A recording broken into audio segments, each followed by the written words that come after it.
अस्सलाम वालेकुम जी, खुश आमदीद कहते हैं आप सबको दोपहर बखैर में। उम्मीद करते हैं आप सब खैरियत से होंगे। मैं हूं आपके साथ हलीमा जुल्फ़िकार और मेरे साथ मौजूद हैं हुमायूं ज़ेब अब्बासी। आप सबको दोपहर बखैर बहुत मुबारक हो और उम्मीद करते हैं कि आज का रोज़ा आपका बहुत अच्छा गुजर रहा होगा।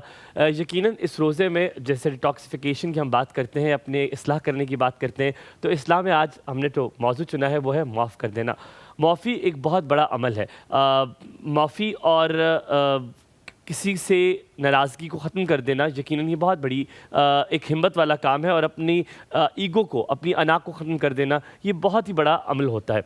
लेकिन अगर मैं बात करूँ इस्लामिक पॉइंट ऑफ व्यू से, आप हज़रत मोहम्मद मुस्तफ़ा सल्लल्लाहु अलैहि वसल्लम को जब ताइफ के उन्होंने बच्चे पीछे लगा दिए और उनको पत्थर मारे गए इतने कि आपके पाँव मुबारक जो है उनसे खून बहना शुरू हो गया, तो आपने फरमाया कि अगर मैं चाहूँ तो मैं इन दोनों पहाड़ों को इनके ऊपर मिला दूँ, लेकिन उन्होंने कहा मैं नहीं करूँगा, क्योंकि ये मफ़हूम बयान करो, मैं नहीं करूँगा क्योंकि इनमें से ही लोग होंगे जो अल्लाह की इबादत करेंगे। सो मुआफ़ करने का अमल बहुत बड़ा है। हम शायद पहले भी बात कर चुके हैं, जब कफ़ार मक्का ने हज़रत मोहम्मद मुस्तफ़ा सल्लल्लाहु अलैहि वसल्लम को जब यहाँ से निकाला, हलीमा ने शायद कल ये वाक़या बयान किया था, तो जब आपने कहा मैं यहाँ रहना चाहता हूँ लेकिन यहाँ के लोग मुझे रहने नहीं देते, लेकिन जब वो वापस आए तो यही एक गुमान किया गया कि वो बदला लेंगे। उन्होंने कहा अबू सुफियान या अपने घर के दरवाजे बंद कर दिया, अबू सुफियान के घर कोई चला गया या मस्जिद हरम में चला गया, उसको मैंने माफ़ कर दिया। तो लोग हैरान हो गए कि इतना कुछ होते हुए भी आपने माफ़ कर दिया। कचरा फेंकने वाली औरत का वाक़या आप सबको याद होगा, बताने की ज़रूरत नहीं है। तो जब हमारे नबी ने माफ़ करने के अमल को बहुत पसंद किया और नाराज़गी को ख़त्म करने को पसंद किया, मैं ये नहीं कह रहा हरगिज़, अगर मैं इसको आम टर्म में जाऊँ, कि आप उनसे दोबारा वैसे ही फ़हमो फ़याहत रख दें, नहीं, नॉट एट ऑल। आप उनके साथ वो रवैया रखें जो आपको लगता है डिस्टेंसिंग रवैया ठीक है, लेकिन आप उन्हें माफ़ कर दें तो शायद अल्लाह ताला इसका बहुत बड़ा अजर आपको देगा। आप ठीक कह रहे हैं। हुज़ूर पाक सल्लल्लाहु अलैहि वसल्लम ने फरमाया कि आप जो है वो दूसरों को माफ़ कर दें, क्योंकि यही चीज़ आप अपने परवरदिगार से भी चाहते हैं कि वो भी आपकी ख़ताओं पे, आपकी गलतियों पे आपको माफ़ कर दे। मौला अली का कौल है कि माफ़ी का मज़ा सबसे ज़्यादा तब है, या माफ़ी सबसे ज़्यादा अच्छी तब लगती है जब माफ़ वो कर रहा हो जो बदला ले सके। बहुत टाइम ऐसा होता है कि बहुत सारे लोग कहते हैं हमने अल्लाह पे छोड़ दिया, क्योंकि वो कहते हैं हम कुछ कर नहीं सकते।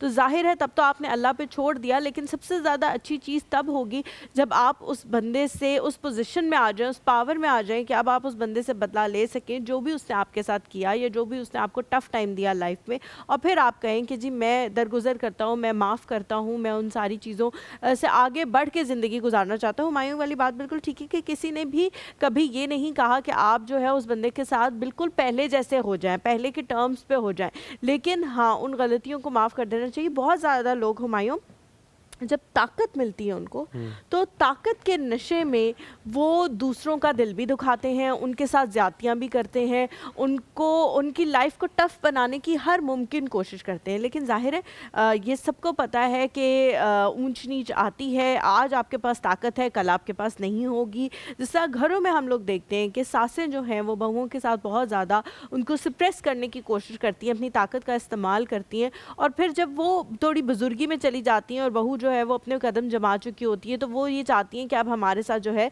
सही मामला के साथ ही रहें। ये जब माफ़ी का जो मामला है, ये आपको मैं बताऊं कि ये किसी दूसरे के लिए कोई शायद इतना कोई काम ना करे, आप सुकून दे देंगे, इत्मीनान दे देंगे, लेकिन सबसे बड़ा ये आपके लिए एक फ़ायदा है। आप जो बैगेज लेके चलते हैं, जो टॉक्सिसिटी, जो नेगेटिविटी लेकर चल रहे होते हैं, वो आपके अंदर से डिटॉक्सिफाई हो जाती है। जो बोझ लेकर आप चल रहे होते हैं किसी के लिए, और क्योंकि यकीनन जब आपको किसी इंसान को माफ़ नहीं किया, आप उससे नाराज़ हैं, आप कहीं ना कहीं बैठेंगे, इंसान है, आप उसकी ग़ीबत भी कर देंगे, आप कहीं ना कहीं बैठेंगे, आप उसके बारे में नेगेटिव भी सोचेंगे। तो आप सोचें, एक माफ़ी ना देने से आप कितने गुनाहों में मुब्तला हो जाएंगे। आज हम सब इरादा करते हैं कि अगर हमसे कोई नाराज़ है तो उन्हें हम दिल से माफ़ करते हैं, लेकिन मैंने आपसे फिर भी वही कहा, अगर आप उनके साथ वो एक ख़ास रवैया रखना चाहते हैं बिल्कुल ठीक है, लेकिन आप उन्हें माफ़ ज़रूर कर दें। छोटा सा ब्रेक लेंगे, ब्रेक के बाद वापस हाजिर होंगे, कहीं मत जाइएगा, देखते रहिए दोपहर बखैर हुमायूं और हलीमा के साथ।